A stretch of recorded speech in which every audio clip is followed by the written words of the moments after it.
Hey guys, welcome to the NC Barn Door Build channel.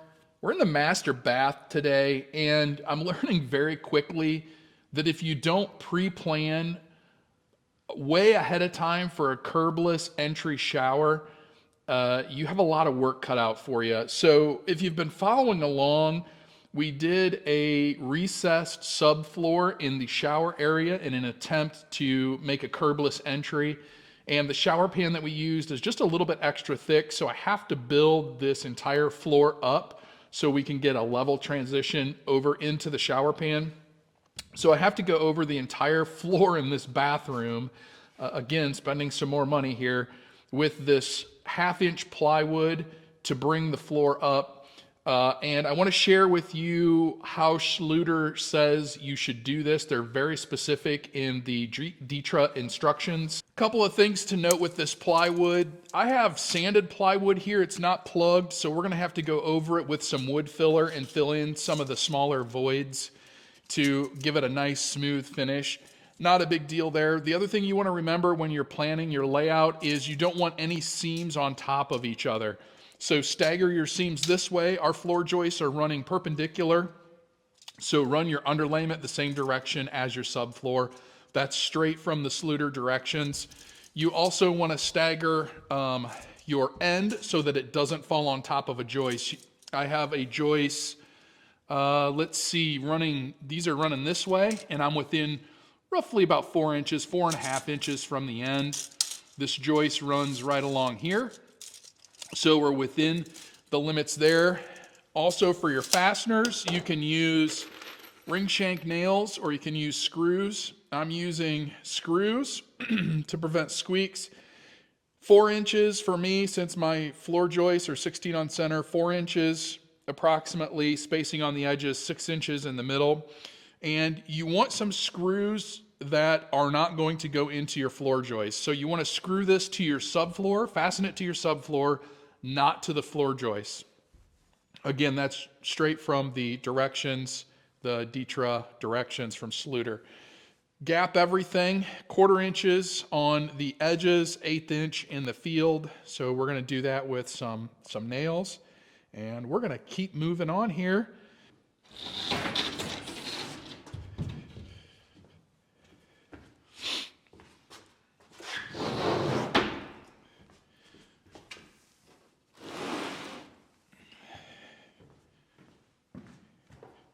All right, sit down if you're not already. Hang on to your drink. I went to buy this 1/2 inch sanded plywood. It was partially plugged. It's not even a good, in my opinion, a good quality plugged plywood. $42 a sheet for 1/2 inch. It's not even 1/2 inch. It's a little under 1/2 inch, 15, 30 seconds or whatever. I about fell over. I'm so glad I only had to buy 6 sheets of this to do the bathroom floor. I cannot imagine buying plywood right now to do a house. Just the prices are just through the roof. But anyways, the screws I'm using are just some decking screws, all-weather decking screws, 1.5 inches, and the point just goes through that 3/4 inch plywood. So I think we're good as far as the fasteners go in the subfloor. In case you missed it, guys, I set all my toilet flanges on a 3/4 inch spacer because I knew I was going to have tile on this floor and we were going to have to build the floor up a little bit. So I just kind of took a guess here, 3/4 inch. We're going to put our 1/2 inch plywood down, underlayment, then we're going to have our DTRA mat, and then we'll have our tile on top of that. So we should be left with just a little bit of our toilet flange sticking out, or our closet flange, so we should be in good shape. If you set this on the floor, on your subfloor, you're going to be in trouble later on when you get to the finished floor height. So it's just something to keep in mind. Last night we got all of the underlayment in, and I'm very happy with the way things came out. The DTRA mat is going to be perfect. Let me show you where we're at with the underlayment and how the shower pan is turning out. There's where we came out, guys. You can see just a little bit of a lip, just enough where I can get my thin set on here, put the DTRA mat and butt it up against, and we have a nice flush transition. Now, the only thing that I'm a little bit concerned about is I have no slope here. So that is inside this walled portion you can see over there.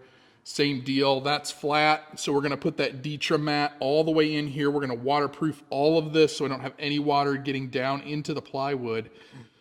But it's not sloped, so there is a chance it could puddle there. This being 6 foot wide, I'm hoping that's enough that we're gonna get some splash here, but I'm hoping it's not enough where it's gonna cause a problem. So we'll see, but that's where we're at with the shower mat and the underlayment.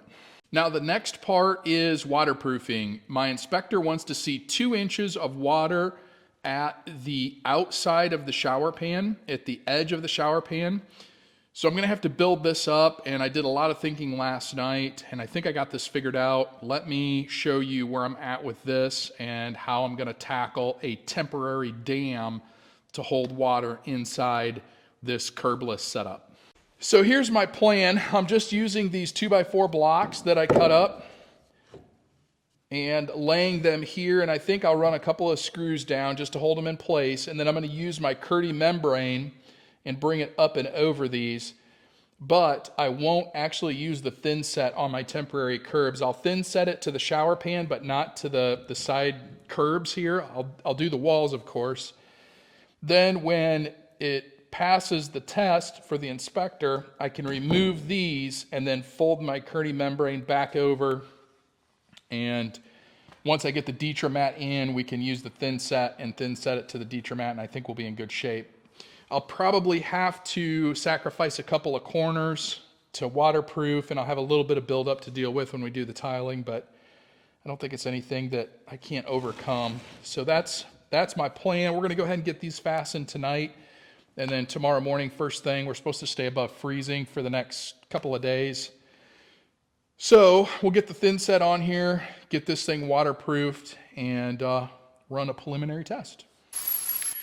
All right, time to get this waterproofing underway.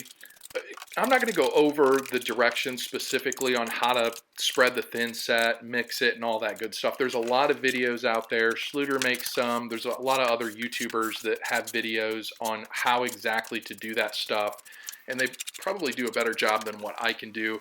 But what I do want to share with you guys is some things that I learned just doing this project. First off, I would say all of your banding, cut all of that ahead of time. Cut it all ahead of time, and the banding that goes into the corners, pre-crease those, put that fold in there.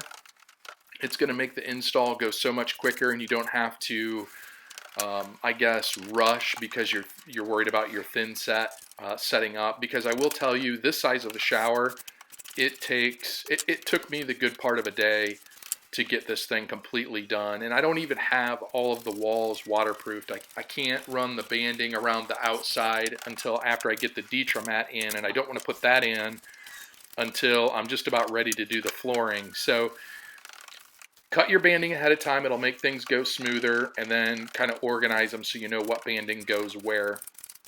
And my other big recommendation is the shower pans. Yes, it's good sturdy foam, but it is easy to dent. You have a stone on your shoe, you drop a tool, you drop your phone, whatever, you're going to dent the foam shower pan.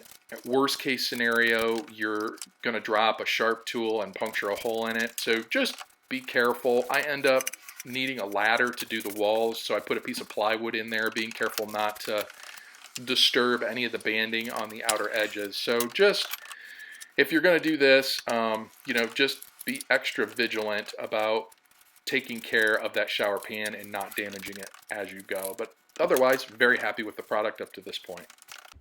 There's a quick look 24 hours later, what everything looks like. I think it looks like she sealed up pretty good. The only thing left to do is add the water.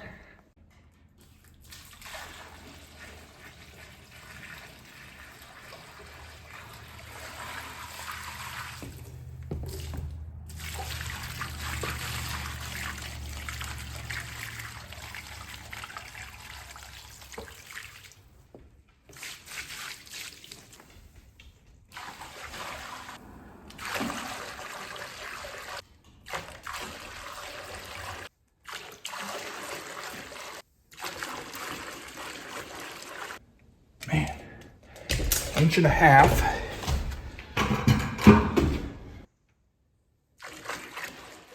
Hey, we are right there, maybe a 1/16 under 2 inches. I'm gonna dump just a little bit more water in there to get me to the 2 inches. I'm about a 1/16 under, an eighth to a 1/16. So we'll dump just a little bit more in there, and I'm gonna leave it sit until tonight. We'll give it about 12 hours or so, and if we don't have any leaks, I'm gonna feel really good about that. So let's do one more bucket, and then we'll sit and wait. Well, the water's been in there for about 12 hours. I don't see any signs of leaks, so I think we're good to go. The temperature's gonna get close to freezing tonight, so I need to drain this out and put some antifreeze in the traps. We're gonna call it good as far as the waterproofing and call for the inspection the next time we can get some above freezing temperatures at night. And we're gonna move on to the HVAC and some air sealing. As far as the plumbing goes and the waterproofing, that's all I have for you guys. We'll see you on the next video.